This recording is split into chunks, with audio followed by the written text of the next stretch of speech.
Welcome back. Let's talk about some global settings and some global tools available in VirtualBox. To access global settings, we need to go to File and Preferences. Now this will open this box. The first option is General. It gives you two options, Default Machine Folder and VRDP Authentication Library. This is how you can set up Authentication Library. And under default machine folder, you can choose a different path to store your virtual machine files. Now I'll show you what virtual machine files are stored on your physical host when you create a new virtual machine. If I go to my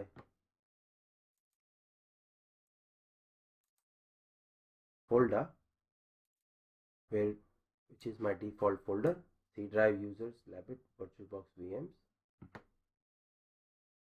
I can see these virtual machines that are created on my VirtualBox setup. If I go into any of these folders, I can see this is my virtual machine's definition file, which is an XML file that contains all the configuration information. To view the XML contents, I can go and open it up in Notepad, and that should give us some information about the virtual machine contents. It looks better in an XML editor, so I can close out of this. This is my virtual disk image file.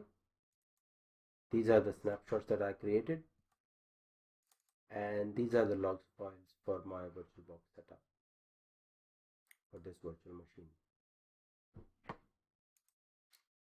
The next value is input. This contains the shortcut keys available for your VirtualBox and your virtual machine setup. So VirtualBox is, let's say you want to create a new clone, you can do Control O. You need to export appliance, quit VirtualBox. You can use these shortcuts to change any of these. Just click on it, change the value, and you can hit OK. For virtual machine, this contains the virtual machine level settings like closing the virtual machine, going into full screen mode, providing insert control alt delete keys. Next value is update. This allows you to change when VirtualBox will look for updates. So you can go up to a month, and you can choose if you want to only check for stable releases, all new releases, and pre-releases. Under languages, you can choose the language of your software. Under display, you can choose the maximum guest screen size. So if you click on hint, then you can select the width and height, which will be the maximum guest screen size. We'll leave this as automatic. You can go to networks, and I can create my NAT networks here. I'll be talking about networking options available in virtual machines in a separate video. Extension, you can install new extension packages from here. These are features that add on additional functionality to your VirtualBox application. Under proxy, you can set up your system proxy settings.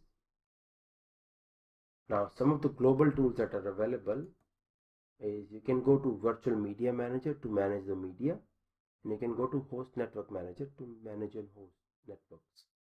So if we click on Virtual Media Manager, this gives us our hard drives, optical disks, and floppy disks that we set up on this VirtualBox setup. So like this is our hard disk,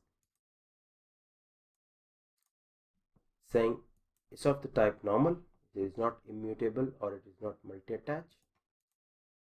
This is the location where this hard disk is stored, and this is the size. Same with optical drives. You can see these are only read-only, and then this one is not attached, this one is not attached, this one is attached, and it is attached to this server. You can also copy and move the hard drive. Now, the next option is Host Network Manager. This allows you to create multiple networks and set your VirtualBox to provide DHCP services to your virtual machine. You can do that by going to DHCP server, clicking on enable DHCP, and then you can provide the server address, server mask, and the range by entering the lower bound and the upper bound of your range. And then you can go and click on configure adapter automatically under adapters, and now this adapter is set up to serve as DHCP server to any virtual machine that is assigned a host only Ethernet adapter to. We can just click on enable here. Now I'll exit out of this, and I will be talking about networking options available in VirtualBox in my future videos. This concludes this lecture.